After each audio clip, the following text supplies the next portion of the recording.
Ladies and gentlemen, today we are back at sickly Bernice's Tap House here in the great city of Crucible of New Sheoth. I feel like they just Crucible and Bliss both deserve to be referred to as their own cities, I feel like. But yeah, today we're going to be back on our reading grind because I really do want to get all these books done, but if I don't start the grind now, then the last 50 episodes of me playing Oblivion is just going to be me fucking sitting down reading books, and I really don't want to do that.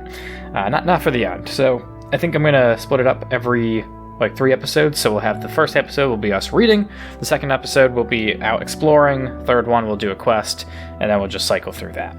Because, yeah, we have 92 books left from the base game, and then another, I think it was 20-something, 22, 23, something like that, from the DLC. So for now, we're just going to be reading all of the base game books, and yeah. So let's see, I guess we can kind of just start wherever the fuck we want, yeah. I suppose, I don't know how many books I'll end up reading at once, maybe 2 or 3, we'll see. But yeah, we'll just kind of go in order, I suppose. Before the Ages of Man. Timeline Series, Volume 1. Alright, let me see if there's another volume to this. Well, I tried to find out if there was a second volume to this, but despite my best efforts, I could not figure it out, so we're just gonna read it, and yeah, if we ever find the next volume, well then we find the next volume. Timeline Series, Volume 1, Before the Ages of Man, by Enkatar of Shimmerine. Before man came to rule Tamriel, and before the chronicles of the historians recorded the affairs of the rulers of Tamriel, the events of our world are known only through myths and legends, and through the divinely inspired teachings of the 9 divines. For convenience, historians divide the distant ages of prehistory into 2 broad periods of time: the Dawn Era, that sounds like the Mythic Dawn, and the Merethic Era. The Dawn Era. The Dawn Era is that period before the beginning of mortal time, when the feats of the gods take place. The Dawn Era ends with the exodus of the gods and magic from the world at the founding of the Adamantine Tower. The term Merethic comes from the Nordic, literally, era of the elves. The Merethic Era is the prehistoric time after the exodus of the gods and magic from the world at the founding of the Adamantine Tower and before the arrival of Ysgramor, the Nord, and Tamriel. The following are the most notable events of the Dawn Era, presented roughly in sequence as it must be understood by creatures of time such as ourselves. Understood. Goodness. The cosmos formed from the Orbis, chaos, or totality, by Anu and Padme Amidala. Akatosh Ariel formed and time began. The gods at Ada formed. Lorcan convinced or tricked the gods into creating the mortal plane, Nirn. Wow, what a terrible trick that really didn't end up benefiting everybody in hindsight. Or at least us. The mortal plane was at this point highly magical and dangerous, as the gods walked the physical makeup of the mortal plane, and even the timeless continuity of existence itself became unstable. When Magnus, architect of the plans for the mortal world, decided to terminate the project, the gods convened at the Adamantine Tower, Direni Tower, the oldest known structure in Tamriel, and decided what to do. Most left when magic did. Others sacrificed themselves into other forms so that they might stay. The Elnofi? I don't really know what that means. Lorcan was condemned by the gods to exile in the mortal realms, and his heart was torn out and cast from the tower. Where it landed, a volcano formed. With magic, in the mythic sense, gone, the cosmos stabilized. Elven history, finally linear, began. The Merethic Era, 2500. Merethic Era. The Merethic Era was figured by early Nord scholars as a series of years numbered in reverse order, backward from their beginning of time. The founding of the Cameron dynasty recorded as year 0 of the First Era. The prehistoric events of the Merethic era are listed here, with their traditional Nordic Merethic dates. The earliest Merethic date cited by King Harold scholars was Merethic era 2500, the Nordic reckoning of the first year of time. As such, the Merethic era extends from Merethic era 2500 in the distant past to Merethic era 1, the year before the founding of the Cameron dynasty and the establishment of the White Gold Tower as an independent city-state.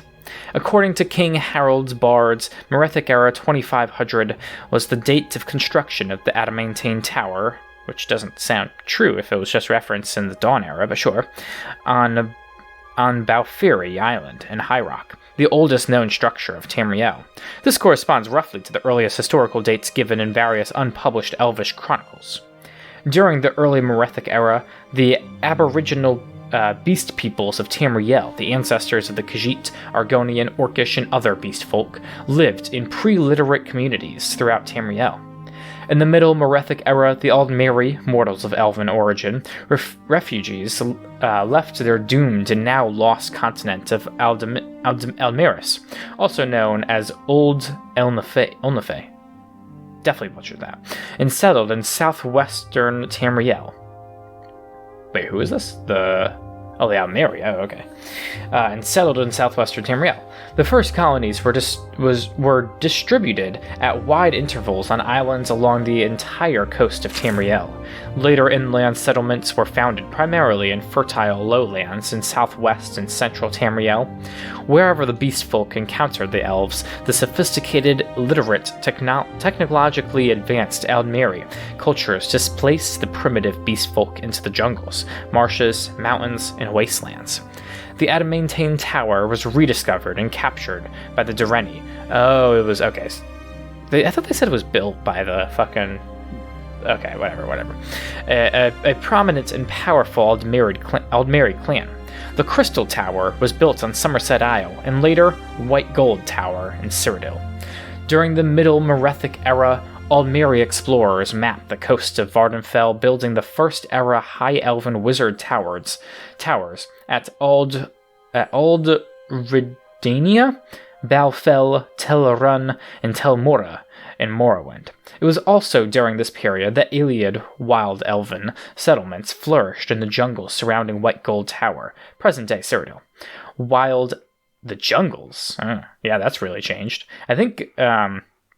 I remember hearing that when they first created Cyrodiil, it was originally pitched as supposing to be a jungle, but it just they ended up scrapping that more in favor of what it is now with the kind of Lord of the Rings inspired look. That could be wrong, but yeah, I mean, because by all accounts, Cyrodiil was absolutely a jungle originally, but yeah, sure. Wild elves, also known as the Heartland High Elves, preserved the Dawn-era magics and language of the Elnefe, ostensibly a tribute land to the High King of Alinor. The Heartland's long lines of communication from the Somerset Isles sovereignty effectively isolated Cyrodiil from the High Kings at Crystal Tower. The late to middle Merethic era is the period of the High Velothi culture. The Chimer, ancestors of the modern Dunmer, or Dark Elves, were dynamic, ambitious, long-lived elven clans devoted to fundamentalist ancestor worship. The Chimer clans followed the prophet Veloth out of the ancestral elven homelands in the southwest to settle in the lands now known as Morrowind. Despising the secular culture and profane practices of the Dwemer, the Chimer also coveted the lands and resources of the Dwemer, and for centuries provoked them with minor raids and territorial disputes. The Dwemer, dwarves, free-thinking, reclusive elven clans, devoted to the secrets of science, engineering, and alchemy, established underground cities and communities in the mountain range. Later, the Velothi Mountains, separating modern Skyrim and Morrowind. The late Merethic era marks the precipitous decline of Velothi culture. Fuck, I definitely know that word though.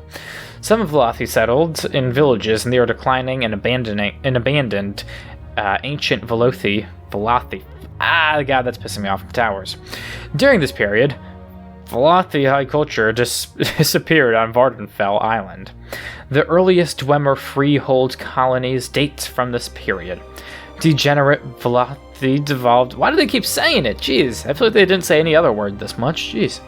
Devoted into tribal cultures, which in time evolved into the modern great houses of Morrowind, or persisted as the barbarian Ashlander tribes. The only surviving traces of this tribal culture in scattered Velothi towers and Ashlander nomads on Vardenfell Island. The original First Era High Elven wizard towers along the coasts of Tamriel were also abandoned about this time. It was in the late Merethic era that the pre-literate humans, the so-called Nedic peoples, from the continent of Atmora, also Atmora, or the Elven Wood in Aldmeris, migrated and settled right? Yeah, no, there's not two E's in that, in northern Tamriel. The Nord culture hero, Ysgramor, leader of a great colonizing fleet to Tamriel, is credited with devolving a runic transcription of Nord speech based on Elvish principles, and so Ysgramor is considered the first human historian. Ysgramor's fleet landed at Hasric Head, at the extreme northern tip of Skyrim's Broken Cape. What the fuck is that supposed to be? I'm not really sure. Skyrim's Broken Cape.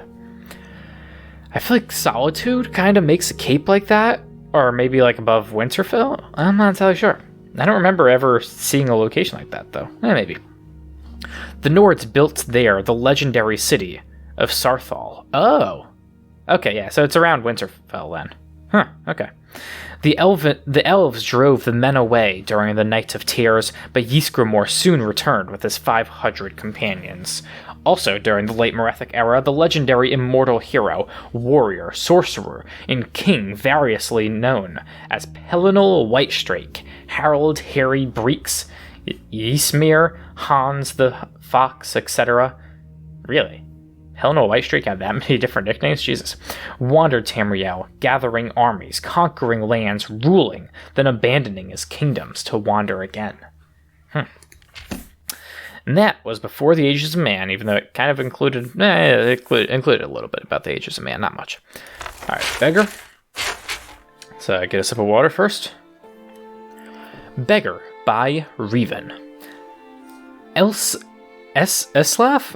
Erol was the last of the litter of 5 born to the queen of the prosperous Nordic kingdom of Erolgard Lapercopa, and her husband, the king of Erolgard, Yitlof, during pregnancy. The queen had been more than twice as wide as she was tall. That is insane. What the fuck? And the act of delivery took 3 months and 6 days after it began. Wow, that is awful. Fucking horrendous. It is perhaps understandable that the Lapercopa elected upon expelling Eslaf to frown, say, good riddance, and die. What the fuck? If I had to guess what this book would be about, this first page is just completely thrown out any prediction I might have had right out the window. It could always change. It's probably going to change, but yeah. Like many Nords, Yitlof did not care very much for his wife and less for his children.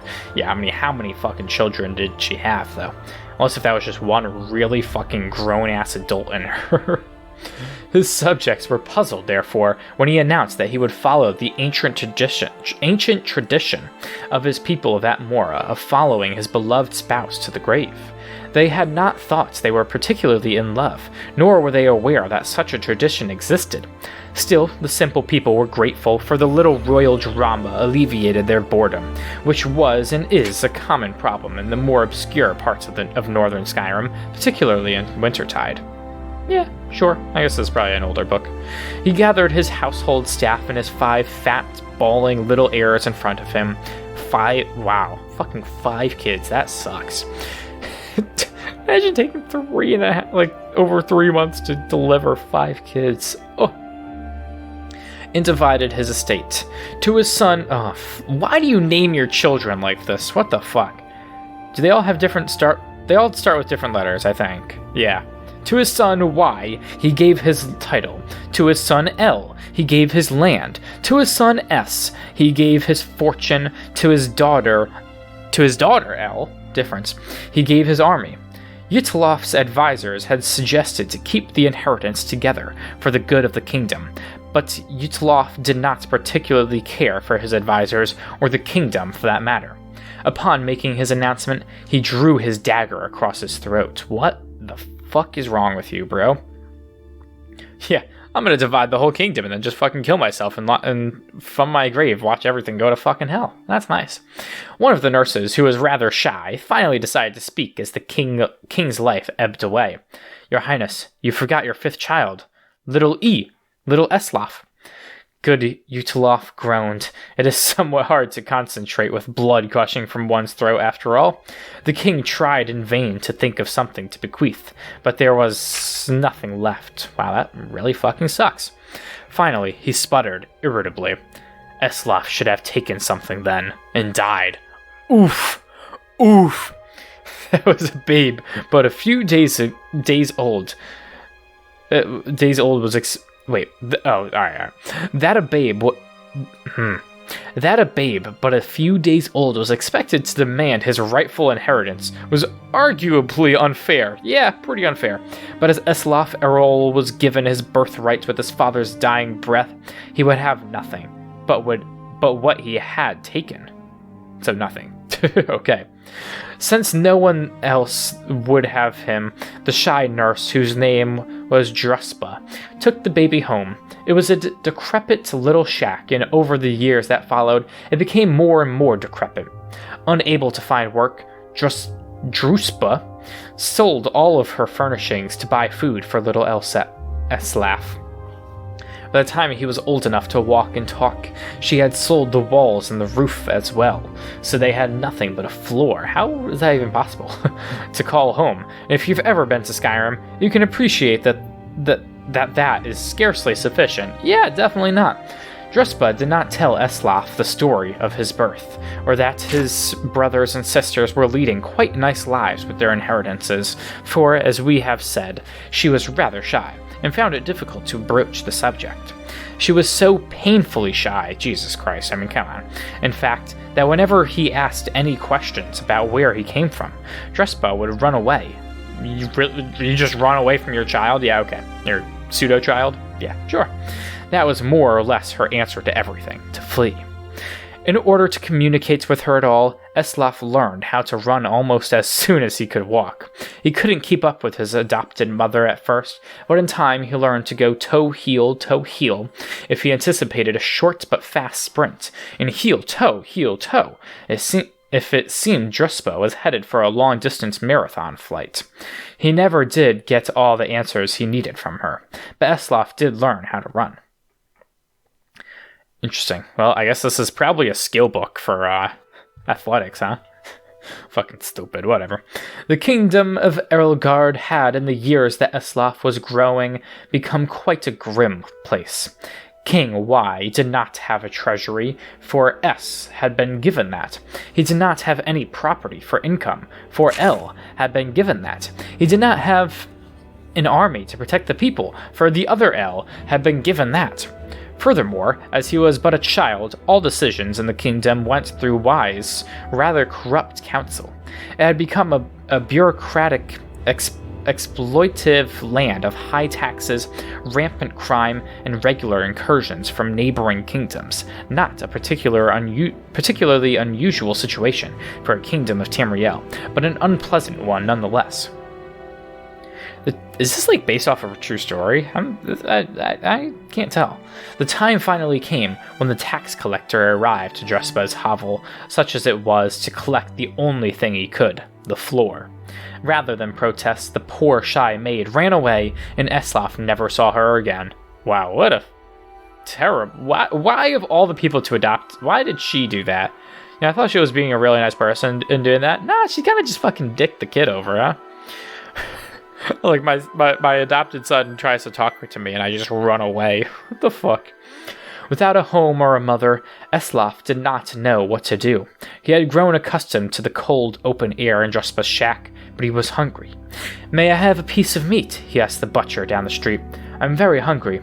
The man had known the boy for years, often spoke to his wife about how sorry he felt for him, growing up in a home with no ceilings or walls. Yeah, it's pretty fucking rough. He smiled at Eslaf and said, "Go away, or I'll hit you." Wow, he felt so sorry he decided to fucking hit the kid if he didn't fuck off. What a good guy! Eslaf hurriedly left the butcher and went to a nearby tavern. The tavern keeper had a former valet in the king's court and knew that the boy was by right prince. Ooh, wow. Still recognizing a kid after all those years, that's pretty damn impressive. Many times he had seen the poor ragged lad in the streets and sighed at the way fate had treated him. Okay, so he had seen him grow up. Okay, fair enough. "May I have something to eat?" Eslaf asked this tavern keeper. "I'm very hungry." "You're lucky I don't cook you up and eat you," replied the tavern keeper. Wow, these people are all fucking awful, dude. They all know or feel bad for him or know that he should have had a better life, and they're all just like, nah, fuck you. Sucks to suck. Oh boy. Eslaf hurriedly left the tavern. For the rest of the day, the boy approached the good citizens of Erelgard begging for food. One person had thrown something at him, but it turned out to be an inedible rock. Well, that's pretty fucking awful. As night fell, a raggedy man came up to Eslaf and, without saying a word, handed him a piece of fruit and a piece of dried meat. The lad took it wide-eyed, and as he devoured it, he thanked the man very sweetly. "If I see you begging on the streets tomorrow," the man growled, "I'll kill you myself." Wow, dude! What the fuck? There are only so many beggars we of the guild allow in any one town, and you make it one too many. You're ruining business. What the fuck? Is that the Thieves Guild? I don't know. What guild is that supposed to be? It was a good thing Eslaf Arol knew how to run. He ran all night. Eslaf Arol's story is continued in the book Thief. Ooh. Okay. Didn't realize this was a series. Elemental LMN. Did I already read Thief? I feel like I've already read Thief. Guys, too many books to start with the. Oh, I have not. Does this one continue? Oh, it continued in Warrior. Oh! Is that the end of it? It's continued in the story King. Jesus Christ. Okay, this is a huge fucking series. I didn't even realize. King? Holy fuck, this is a long. Actually, it's not too bad. Okay. Well, I feel like just by the names of the titles, we kind of spoiled what's going to end up happening with this guy. Yes. Wait. So this guy, it goes Beggar, Thief, Warrior, King. Well, I think I'm probably gonna continue that story. The next time that we do some reading, I think we'll just continue that story. Do I want to read another one right now, though? Is the question. You know what? I think we'll read a shorter book right now, just for the time being. Let's see. Can we find a shorter book is the question, though. Probably not. Oh, wow. First book I even opened. Okay. The Way of the Exposed Palm. Okay. Untrained pugilists are known to make a club of their hand and beat on their opponents like a drum. It is a truly uncouth way to victory. The Way of the Exposed Palm is far more sophisticated and far more deadly. Consider this question. A man is struck in the chest by the flat of a plate. There is a small bruise, but he is otherwise unharmed. Now, break the plate and strike him in the chest with a shard using the same force. Now the man is dead and grievously wounded. How can this be? How can a small object harm more than a larger? Because it has a fucking spike on it. My god. This essential point is the first finger of the Way of the Exposed Palm. The 5-part way is concentration, reaction, equilibrium, speed, breath, control. Breath control. To master unarmed combat, all 5 digits must be mastered. The parable of the man and the plate is concentration. All of the blow is concentrated into a small point. Therefore, it is more potent. Yeah. Actually, I suppose that does make sense, huh? Yeah. Yeah. Well, no, because if you just have a massive... It's really just because it's fucking pointy. That's all it is. It's just because it's fucking pointy. Right, if I have a massive fucking... I don't know, actually. Yeah, I don't know. I'm struggling to grasp a very basic principle right here of, like... Right, obviously, like, if you have something that's super sharp, that bitch is gonna hurt. But if I have something that's, like... really fat and... Okay, alright. My brain's just doing way too many circles now. For only... therefore it is more potent. To strike with just the thumb can be more deadly than to strike with the whole fist. I doubt that. However, only the highly trained fighter can do this. I mean, how? How can you ever be more... Okay, sure. The second aspect of concentration is the mental discipline to think hard about what is being done. No, I can't. I guess I can't. Maybe this is why I can't do it, because I don't have the ability to think hard enough about this and actually understand the concept. Distractions are ignored as the will maintains the ultimate goal. The truly deadly fighter can even block out of his own pain in this manner. I'm so confused. Do we have like one more book, maybe? Withershins. Weird.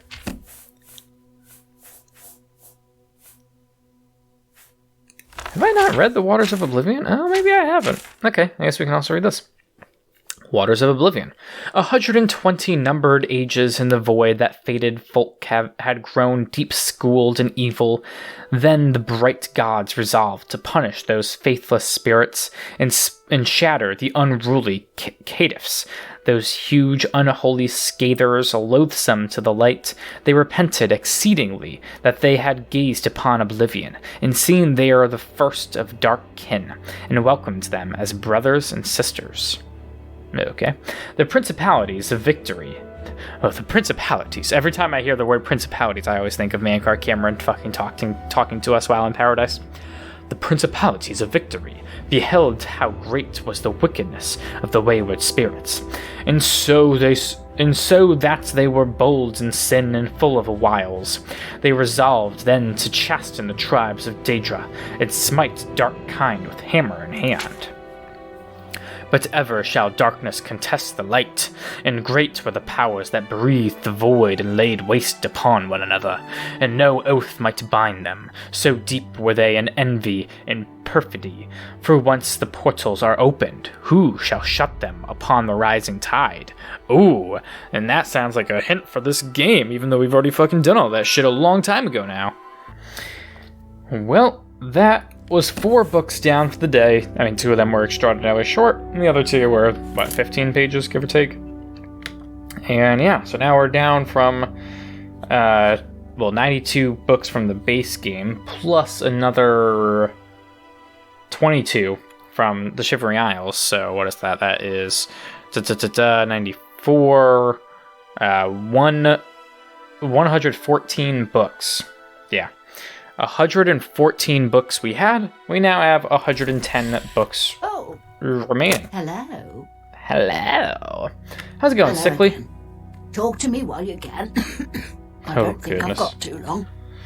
Oh god, your eyes are fucking disgusting. Alright. Leaving me to die in peace, eh?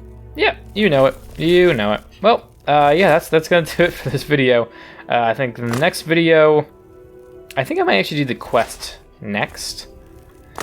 Yeah, I think I'm gonna do a quest next. Yeah, I'm gonna do a quest next. And talking with Sickly Bernice to try and find a cure for Sickly Bernice. You know, if we're gonna be using her tap house, the least we can do is try and help her out a little bit. Yeah, so that's gonna do it for this video. When next we return, we'll be helping Sickly Bernice, and then the video after that one, we'll probably just do some more exploring. But yeah, that's gonna do it for today, so thank you for watching. Don't forget to like, comment, and subscribe, and I hope you have a very nice day. Y'all bursting it. Cause I don't wanna see the glow without you. Refuse to even leave my home without you. Or my brain's gonna explode without you. I don't even know how to cope without you. Cause I don't wanna see the glow without you. Refuse to even leave my home without you. Or my brain's gonna explode without you. I don't even know how to cope without you.